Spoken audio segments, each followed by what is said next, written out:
disse ao seu pai: não é assim, meu pai, porque este é o primogênito. Põe a tua mão direita sobre a sua cabeça.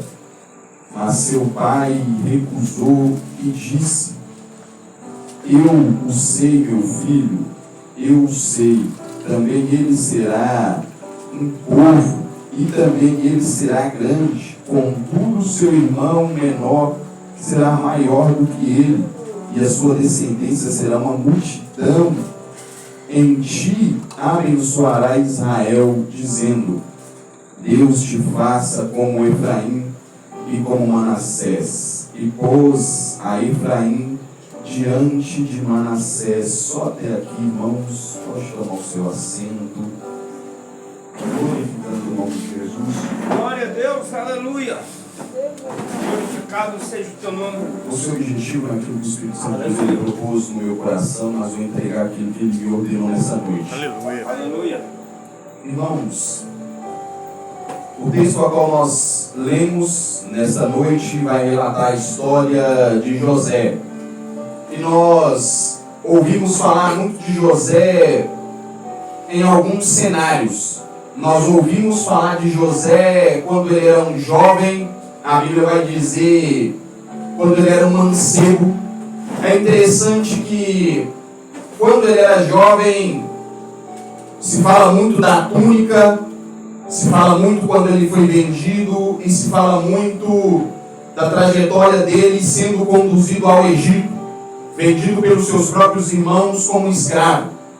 A história e a vida de José por si só dá inúmeras mensagens. É interessante que vai se falar também de José na casa de Potifar, vai se falar de quando a mulher de Potifar tenta atacar José e José foge. Vai falar também que José na casa de Potifar era homem de autoridade, mas ele perde a autoridade e ele é condenado à prisão. É interessante também que a Bíblia vai relatar outra história e outras histórias de José na prisão, ou até mesmo a história de quando ele tem um sonho e quando agora ele é colocado diante da presença do rei. Só que José ele vai ter uma vida para analisar. Ele vai ter a sua juventude marcada pela perseguição dos irmãos. Ele vai ter a sua adolescência, a sua maturidade tirada, porque ele jovem já é traído. Ele jovem, a consequência da inveja sobre aquilo que Deus tinha projetado sobre a vida dele. Então, automaticamente, ele é alguém que ele vai sofrer algumas consequências na sua vida devido à inveja, devido à perseguição. E não é perseguição de pessoas estranhas ou pessoas que não conhecem, mas é perseguição de pessoas a qual ele ama. É perseguição de pessoas a qual é do convívio dele. É perseguição de pessoas a qual é o mesmo sangue que corre na veia dele, também corre na veia dos seus familiares. Mas na hora da revelação, e quando o Senhor escolhe, separa alguém para ser diferente, ele não consegue. Os irmãos não conseguem ter dimensão de que aquilo que ele vai fazer na vida de José é muito maior. E não é porque o que Deus vai fazer na vida do meu irmão é maior que eu deva ficar triste, que eu deva perseguir, ou que eu deva olhar com um olhar de dificuldade, ou que eu deva olhar com um olhar de inveja. Muito pelo contrário, eu devo me alegrar com a bênção do meu irmão. Eu devo me alegrar com o que Deus faz na igreja, ou no pastor que é meu amigo. Eu devo me alegrar com o que Deus faz com alguém da minha família. Eu devo me alegrar quando Deus começa a honrar, ele começa a levantar, ele começa a exaltar alguém. Aleluia! Glória a Deus! Não deveria ser uma dificuldade. Nós não estamos falando de alguém que não conhece a Deus. Não estamos falando de pessoas que não conhecem a doutrina da palavra. Não estamos falando de pessoas que não servem ao Senhor. Estamos falando de pessoas que conhecem a palavra de Deus, dobram seus joelhos para agradecer, seguem os mandamentos que é a palavra do Senhor, mas não conseguem ficar feliz com o que Deus tem feito na vida do próximo. É verdade, Deus. E o que é interessante aqui no caso de José, era entre o próprio irmão, na própria família. Aí você imagina, porque a gente começa a olhar para o que acontece hoje e parece que a gente não consegue enxergar Deus agindo, porque parece que a gente só vê dificuldade, problemas. Só que quando você olha para a Bíblia, isso aconteceu antes mesmo dos mandamentos. Aleluia. Essa história não havia nem os mandamentos ainda, que vem depois quando o Senhor entrega para Moisés. Então, antes mesmo de tudo, o homem ali ele já demonstrava. Então quer dizer que conhecer a palavra não é o suficiente. Estar na igreja não é o suficiente. Orar não é o suficiente. Servir a Ele não é o suficiente. Por quê? Porque se tudo isso fosse suficiente, os irmãos não tinham traído. Os irmãos não teriam inveja. Os irmãos não teriam zombado. Os irmãos não teriam jogado no calabouço. Aleluia. Os irmãos não teriam vendido. Aleluia. Os irmãos não teriam pegado a túnica, que era diferente, o tecido diferente, a cor diferente. Eles não tinham pegado, manchado com sangue de um animal e proferido mentira para o seu pai, dizendo: o seu filho, ele morreu. Se só servir a Ele, só orar, só obedecer, então quer dizer que há possibilidade de orar e não ter comunhão. Há possibilidade de ler a palavra e não obedecer. Há possibilidade de vir à casa do Senhor e mesmo assim a inveja tomar conta de mim. Há possibilidade de fazer a obra de Deus, mas se eu não vigiar, eu começo a olhar com um olhar de diferença para o próximo. Deus. E aí eu penso que eu estou no caminho, mas o caminho que parece me conduzir à salvação, ele me tira do caminho da salvação. E ele começa a me levar por um caminho que eu não sou mais conduzido pelo Espírito de Deus, mas eu sou conduzido por mim mesmo, pelas minhas emoções, pelos meus sentimentos, pelas minhas vontades, ou por aquilo que eu acho capaz, ou que eu acho certo, ou que eu acho justo. E eu já não tenho mais sensibilidade de vir à casa do Senhor e de ouvir a voz do Espírito Santo de Deus. E eu já não tenho mais a capacidade de ser confrontado pela palavra. A palavra que me liberta, ela me confronta. A palavra que leva para o caminho da salvação, ela me confronta, ela confronta o meu erro. Ela pergunta para mim quem nós somos diante dele. Aleluia! Aleluia! Aleluia! E tudo isso e toda essa perseguição, por quê? Por carregar dentro de si a sinceridade, por carregar dentro de si a verdade, por ser alguém que não se corrompe, por ser alguém que não se mistura, por ser alguém que já poderia ter desistido. Porque as pessoas vão dizer para você: eu, no seu lugar, já teria desistido há muito tempo. Continuar fazendo para quê? Continuar fazendo isso para quê? Ah, eu vou dizer, Jesus, aleluia. Aleluia. Fala, Deus. Continuar pregando para quê? Continuar fazendo a obra para quê? Continuar vindo para a igreja para quê? Sabe por quê? As pessoas que querem as posições de destaque, elas não querem ganhar alma, elas não querem tirar a alma do inferno, elas não querem ser a direção e a voz do Espírito Santo, elas não querem mais ser a voz que clama no deserto. Eles estão preocupados com status, com fama, com posições, com cartazes e com situações. Eles não querem mais servir a verdade, eles não querem mais o evangelho da verdade, eles estão servindo um outro evangelho, eles estão ouvindo uma outra palavra, uma palavra que diz que Deus vai fazer, que você vai conseguir e que as coisas vão acontecer. De fato, Deus vai fazer, você vai conseguir e as coisas irão acontecer. Mas é impossível eu desconcertado, é impossível eu de qualquer jeito, é impossível as coisas caminharem na minha vida enquanto a palavra e o Espírito Santo de Deus, ele clama dizendo: até quando eu, Aramandarabacébia, quero trabalhar na vida das pessoas, mas elas não querem. A resistência não é de Deus para com o homem, mas a resistência é nossa de não querer ouvir a direção dele sobre a nossa vida. Aleluia! Glória a Deus! A direção dele confronta a minha vontade, porque eu queria desistir e ele fala para mim: não é sobre você e não é sobre a sua dor.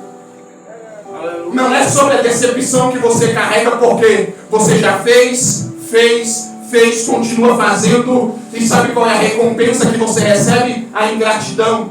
Porque no dia que você mais vai precisar, com quem você acha que você pode contar, sabe o que vai acontecer?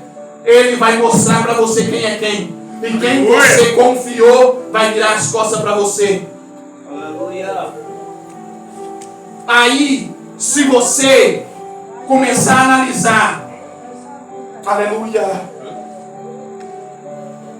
Aleluia! se você começar a analisar pelo que as pessoas começam a te entregar, Glória a Deus! você começa a desistir de fazer a obra, você começa a desistir de servir ao Senhor, e você começa a desanimar de fazer as coisas para Deus.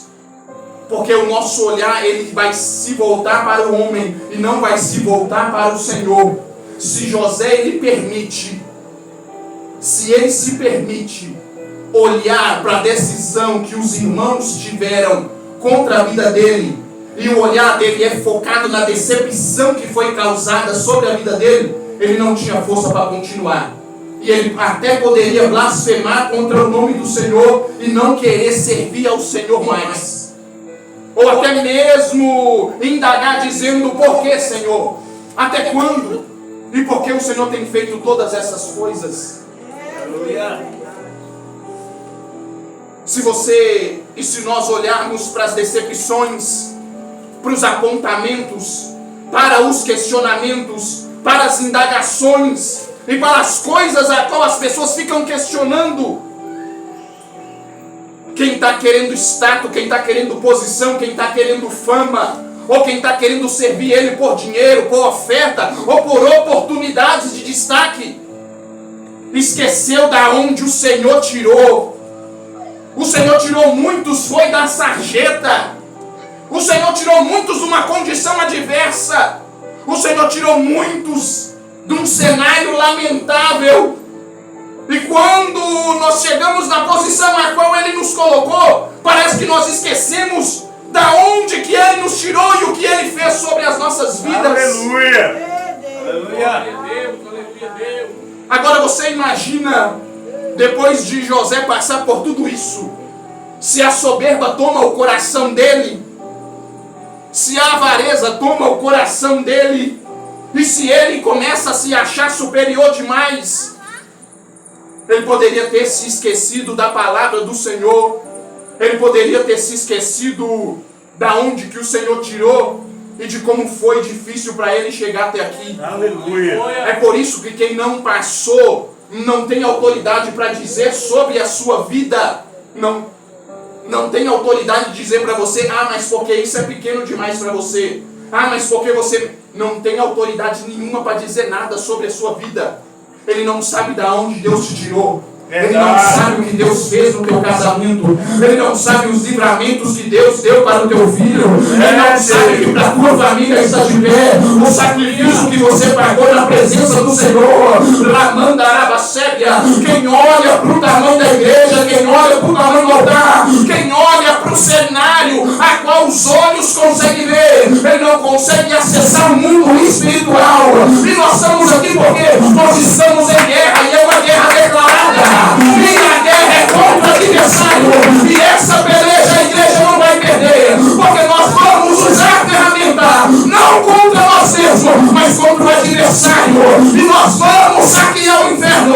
E a igreja vai marchar porque eu não entrei aqui para receber riqueza do Senhor e nem oportunidade. Eu só vim por causa de uma promessa. A nova Jerusalém. A minha alma vai descansar. A tua alma vai descansar. E não é na terra. É eternidade. Aleluia. Glória a Deus. Meu Deus. Aleluia. Meu Deus. É Deus. Fala aí, Deus.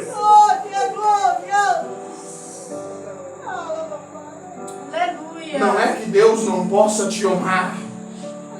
Não é que Deus, Ele é Deus que Ele não possa fazer na tua vida. Não é que você não possa receber as bênçãos e as provisões do Senhor. Mas quando isso começa a ser parâmetro, aí nós esbarramos em um problema. E um problema que nós vamos olhar para a meritocracia.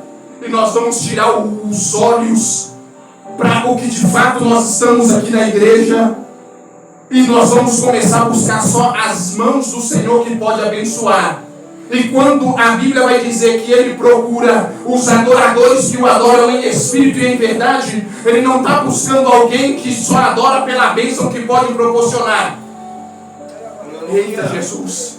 Porque quem vem por uma bênção, quando a bênção chega, ele não volta mais porque ele já recebeu o que ele veio buscar. Mas quem adora a face dele, mesmo ele fazendo ou não fazendo, ele vai dizer: eu sirvo ao Senhor. Ele vai dizer como Josué: eu e a minha casa, nós serviremos ao Senhor. Aleluia! Glória! Deus é fiel. Você e sua casa vai servir ao Senhor. As dificuldades vão vir. Não cesse de orar pela tua família. Não cesse de orar pelos teus.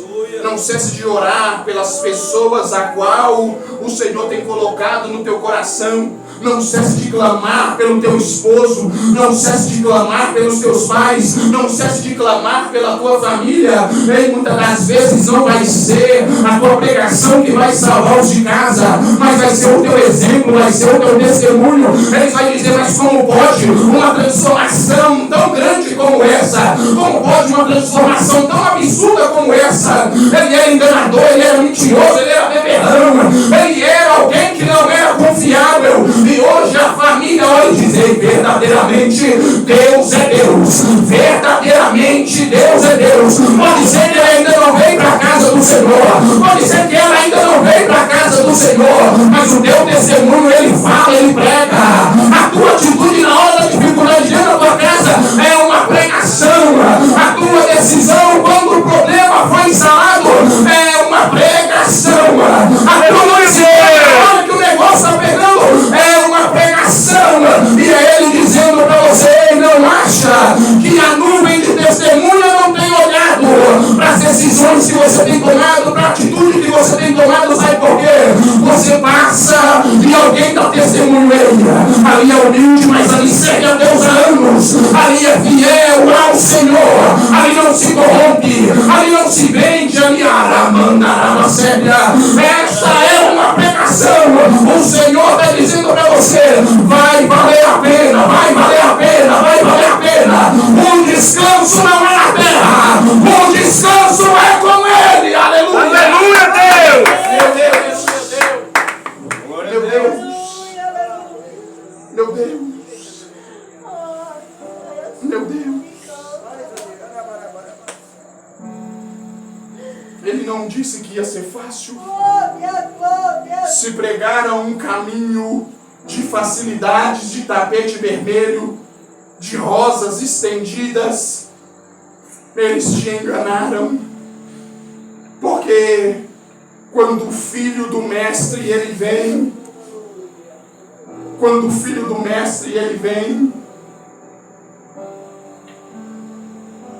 ele já vem embaixo de perseguição. Verdade. Ele já vem embaixo de luta. Ele já vem embaixo de uma guerra travada. Jesus. E não há outra saída, não há outro meio, não há outro método. Aleluia. O que aconteceu foi que ao longo dos anos, a palavra de Deus ela foi sendo apregoada, e a promessa que nunca foi do Senhor, mas foi uma promessa do homem, sobre felicidades e sobre prazeres que só o homem pode proporcionar.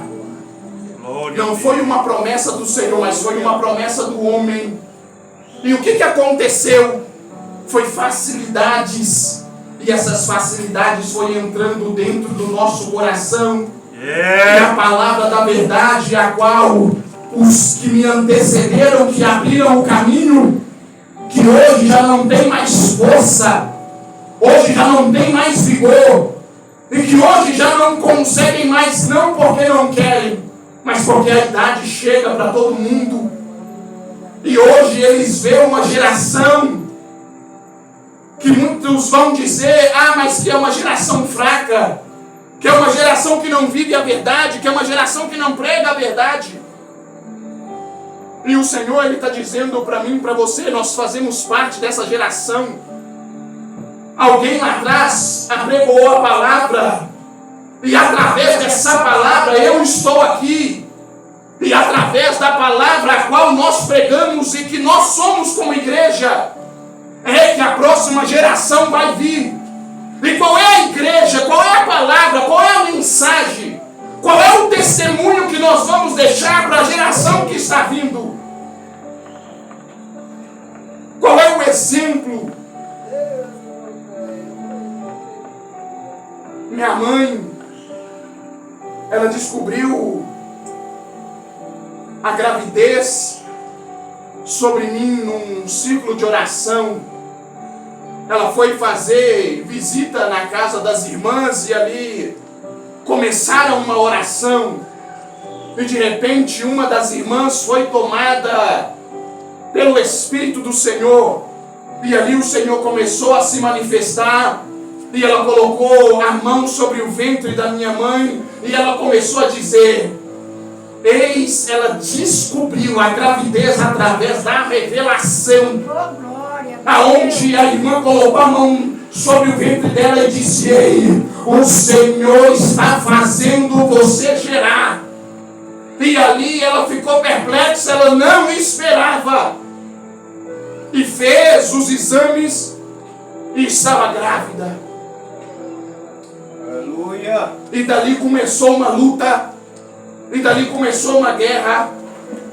E ela já me contou inúmeros testemunhos de tudo que aconteceu de lá até aqui.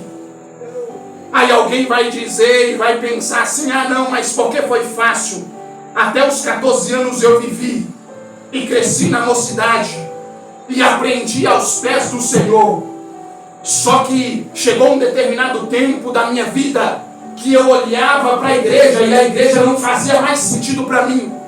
As coisas de Deus não faziam mais sentido para mim. A mocidade na igreja não fazia mais sentido para mim. E agora eu era um jovem, que eu era da mocidade, mas o mundo mexia mais comigo. E as coisas que estavam lá fora do que as coisas do Senhor. Eu até estava no culto dos jovens, mas a palavra já não tinha mais o poder nem força para trabalhar na minha vida. E ali eu decidi que a igreja não era para mim. E eu virei as costas para o Senhor. E ali eu comecei a entrar em anos de trevas. E quando alguém diz que um abismo leva ao outro, de fato é uma verdade. Porque uma porta, ela dá vazão para outra porta. E hoje, no mundo da modernidade, a pessoa diz, não, mas é porque não tem nada a ver. É o que não tem nada a ver que vai dar vazão para outra porta. Verdade. E não é, eu não estou falando testemunho de outra pessoa, eu estou falando o que eu vivi.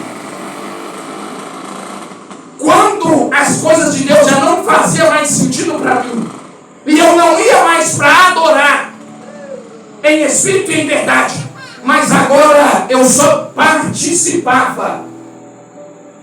O que é que aconteceu? Aleluia! Um abismo começou a levar outro. Um abismo começou a levar outro. Um abismo começou a levar outro. Se a igreja não abraça, se você não compreende, se os irmãos não conseguem viver em união, como já foi falado aqui, se a igreja não consegue viver unânime e entender a dificuldade um para com o outro, se nós não abraçarmos, o mundo aí fora vai abraçar. O mundo aí fora vai abraçar, sabe por quê? Existem inúmeras portas. E um abismo vai levando a outro abismo. E você não pense que Satanás ele vai aparecer para você. Ele vai aparecer para nós de diversas formas e diversas oportunidades. Aí as coisas vão parecer aparentemente inofensivas. Não, mas não dá nada, não tem problema. Aí quando a gente vê, a gente já está num abismo que a gente já não tem mais força para voltar. Porque quando alguém se afasta dos caminhos do Senhor, ele não tem mais força para voltar. Ele já acessou portas, cadeias do mundo espiritual, aonde ele já não tem mais força para acessar a graça a qual outrora ele acessava. Porque Satanás ele não vai falar para você de uma maneira que vai te assustar, não. São oportunidades que vão aparecendo, e você vai falar, mas eu estava aquele tempo todo na igreja e essa oportunidade não apareceu. Por que só agora? Será por quê? Será por quê? Eu entrei em um declínio tão terrível que a condição na qual eu estava, o que diziam para minha mãe era o seguinte: ou é caixão ou é cadeia. Não tem outra opção, não existe outra escolha. O teu filho, na situação na qual ele está, já não há mais saída para ele. Minha mãe poderia se desesperar, ela poderia ter me colocado para fora de casa, ela poderia ter tomado inúmeras decisões. Só que a decisão a qual ela foi tomar foi dizendo: eu vou buscar pela minha casa, eu não vou perder nenhum dos meus, eu irei buscar. E o mesmo Senhor que me revelou é o mesmo Deus que vai trazer novamente para a casa dele. E o meu nome estava ali nas orações, o meu nome estava nas orações. É por isso que eu digo para você: se teve jeito para mim, ele está dizendo, vai ter jeito para aquele a qual você busca. Não há nada impossível para ele. Aleluia! Glória a Deus! Não há incredulidade. Mas porque está em outras religiões. Mas porque crê em estátuas. Mas é porque é incrédulo. Não é nada para o Senhor. Se você continuar firme na oração, no jejum, na palavra, na obediência, não há nada impossível para Ele. Não há situação impossível para Ele. Verdade, Deus. Não é hora de você desistir, ainda não é o momento de você parar. Glória a Deus. De fato, as decepções, elas nos machucam. De fato, as traições nos ferem, ao ponto da gente querer tomar decisão por nós mesmos.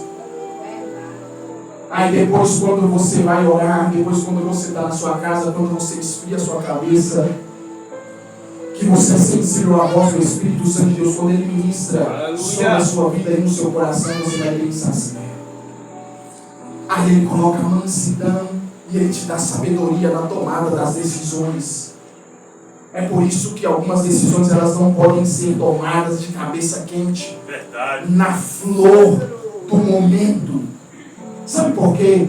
As palavras mal colocadas, elas vão machucar, elas vão ferir. E depois, para aquela ferida ser curada, vai dar trabalho. Aleluia. Na hora que você estiver diante da situação, clame ao nome do Senhor. Glória a Deus. Olhe ao Senhor, dobre o seu joelho e coloque nas mãos do Senhor. E deixe Ele trabalhar sobre a vida deste jovem, sobre a vida deste varão, sobre a vida desta varoa. Glória a Deus. Possa ser que hoje a diversão deles é estar com um copo de bebida na mão, e os prazeres pode ser o que o mundo oferece. Mas se você perseverar, o copo que eles vão estar na mão vai ser o cálice participando do corpo e do sangue de Jesus. Glória a Deus. Aleluia. Nada é impossível para ele. Verdade. Glória a Deus. José poderia pegar as frustrações da sua vida. Ele poderia pegar as frustrações de tudo que aconteceu com ele. Ele poderia se vitimizar. Ele poderia se colocar na condição de vítima. Ah, não, mas é o que eu de fato eu mereço. Em todos os lugares a qual ele pisou, ele fez o melhor. E ele não reclamou das condições a qual ele tinha. Ele olha para você ver, ele preso. Ele não sabia se um dia ele ia sair da prisão. Ele não sabia se um dia ele ia viver outro cenário a não ser a prisão. Mas em nenhum momento ele deixou de acreditar no Senhor a qual ele servia. Aleluia. Glória a Deus. Aleluia. Independente do cenário, independente da condição a qual você esteja vivendo, não deixe de viver o melhor de Deus sobre a tua vida. Aleluia, Deus.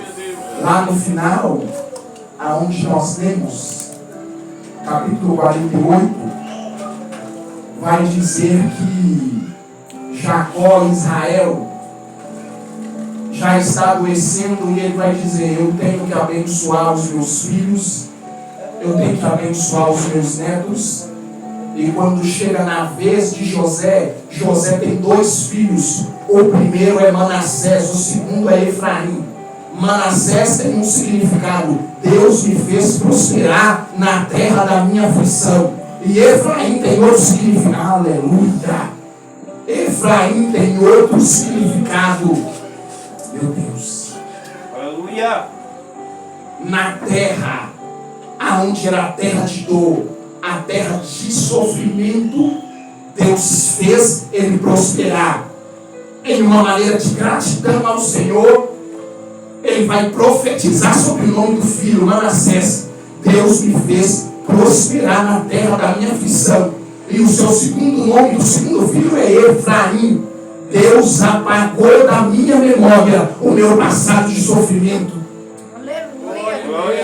O primeiro filho ele vai agradecer: na terra onde eu fui vendido, Deus me fez prosperar. E o segundo filho ele vai dizer: Deus apagou da minha memória o meu passado de sofrimento. Quando olha para você ver o peso do nome que os filhos dele carregam. E se vocês conhecem a Bíblia, vocês sabem que esses 2 nomes são 2 tribos. José, ele não herda a tribo, mas a bênção que está sobre a vida dele é tão violenta que os nomes dos filhos dele são o nome das 12, de 2 das 12 tribos. Isso é poderoso, irmãos. É a bênção na qual isso é o poder da fidelidade no dia da prova. Esse é o poder da fidelidade no dia da angústia. Esse é o poder da fidelidade quando você olha para o cenário e você diz: será que vale a pena ser fiel? Será que ainda vale a pena ser adorador? Quando Israel, porque agora já não é mais Jacó, agora é Israel, porque quando o anjo no val de Jabó que vai perguntar: quem você é, ele está perguntando da seguinte maneira: outrora, quando teu pai te perguntou, tu disse que era o teu irmão Esaú. Agora eu estou te perguntando quem você é. Ele vai lembrar. Sabe por quê? Ele teve que trabalhar 7 anos por uma esposa, ele foi enganado e teve que trabalhar mais 7, 14. E diante do Senhor, ele vai dizer: aqui não tem como eu dizer que eu sou Esaú ou que eu sou qualquer outro. Aqui o que me resta é ser sincero para ele dizer: eu sou Jacó. E ele vai vir, o anjo do Senhor vai dizer: não és mais Jacó, é Israel. Aleluia, Deus! Aleluia, forte Deus! Aleluia, Jesus! Meu Deus, isso é poderoso demais, irmãos. E agora Israel vai liberar a bênção. Manassés é o primogênito e Manassés é aquele que carrega a bênção do Senhor. O primogênito, ele já tem a bênção da primogenitura. E o que Jacó tentou comprar, a primogenitura, e ele comprou, e o seu irmão Esaú vendeu por um prato de lentilha. E depois, para receber a bênção da primogenitura, o que Jacó fez? Mas a sua mãe enganou o seu pai. Aí eles enganaram o seu pai, depois teve que sair fugindo, com medo de Esaú matar. E o que é interessante, quando José vai levar o seu filho para Jacó, que agora é Israel, abençoar, o que Israel vai fazer? No seu lado direito, do lado da mão direita, ficava Manassés, que é o primogênito, para receber a bênção da primogenitura. E do seu lado esquerdo, Efraim, que é o segundo filho, para receber também a bênção.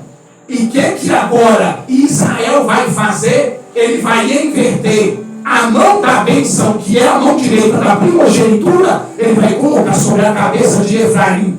E a mão esquerda vai colocar sobre a cabeça do primogênito. Jacó, olha para você ver, José, homem de Deus, homem que foi fiel até o final, vai olhar para o seu pai e vai dizer: pai, você trocou. Este é o primogênito e este aqui é o segundo. Só que mesmo José sendo fiel, há uma parte da história que ele não conhece. Aleluia. E essa parte da história, Israel direcionado pelo Senhor, ele vai dizer: aleluia, Ramandarabasébria, Lamandarabasúbia, Mandarabasébria. Manassés será uma grande nação, mas a bênção que Deus tem para fazer sobre a vida de Efraim é diferente. O que Israel, que Jacó estava dizendo: se no passado eu errei, hoje eu tenho o poder de consertar e eu vou fazer diferente. O Senhor está mandando dizer que eu estou confundindo a lógica humana. Alguém queria receber, não vai receber mais, porque eu faço do jeito que eu quero, como eu quero, quando eu quero, porque eu sou Deus. Aleluia! Aleluia! Deus é fiel. Meu Deus, isso é forte demais. Aleluia! Quem que é descendente? Isso aqui é forte, hein? Quem que é descendente da tribo de Efraim? Descendente da tribo de Efraim, Josué. É aquele, olha para você ver, a benção que um dia ele brigou com seu irmão para receber. Ele entendeu o poder de abençoar. Ele entendeu o seguinte: eu não preciso ficar brigando por posição na igreja. Eu não preciso ficar brigando por posição de altar. Eu não preciso ficar brigando para ser para ter louvar, para louvar na igreja. Eu não preciso ficar brigando para ter oportunidades. Eu não preciso ficar brigando para ter agendas. Eu aprendi uma coisa ao decorrer da caminhada: se eu não sou lembrado no céu, eu não vou ser lembrado na terra. Se o Pai lá em cima não lembrar do meu nome, não adianta eu brigar por posição, porque vai ser uma briga que só vai atrasar o que Deus tem para fazer sobre a minha vida. Depois de muito sofrimento, que Jacó foi entender, quando o anjo tocou na coxa dele e falou: hoje eu te marco, porque você teve um encontro comigo, e através desse encontro você sai marcado pela minha presença. Aleluia. Não vale a pena brigar por posições, mas por destaques. A Bíblia vai dizer que grande é a seara e poucos são os serviços. Grande é a obra e poucos são os trabalhadores. Aleluia. Continua fazendo com obediência, continua sendo obediente ao seu pastor, continue sendo obediente ao dirigente, continue sendo obediente ao líder do grupo, continue tendo comunhão com a igreja, continue sendo um servo de Deus, abençoado aonde você pisar a planta dos nossos pés, porque você não vai precisar de correr atrás da bênção, as bênçãos correrão atrás de você. Aleluia! Meu Deus, a provisão que estava travada, eu vou liberar isso aqui sobre a tua vida, eu estou sentindo a graça dele aqui. A provisão que estava travada no mundo espiritual, a qual o adversário amarrou, deixa eu liberar isso aqui sobre a tua vida. Não há macumba, não há magia, não há palavra contrária, não há inveja, não há perseguição, não há fofoca, não há disse-me-disse que vai parar o que Deus tem para fazer sobre a tua vida. Quem recebe isso aqui glorifica. E se você aplaude ao nome de Jesus, aplaude ele. Eu agradeço a minha oportunidade no nome de Jesus.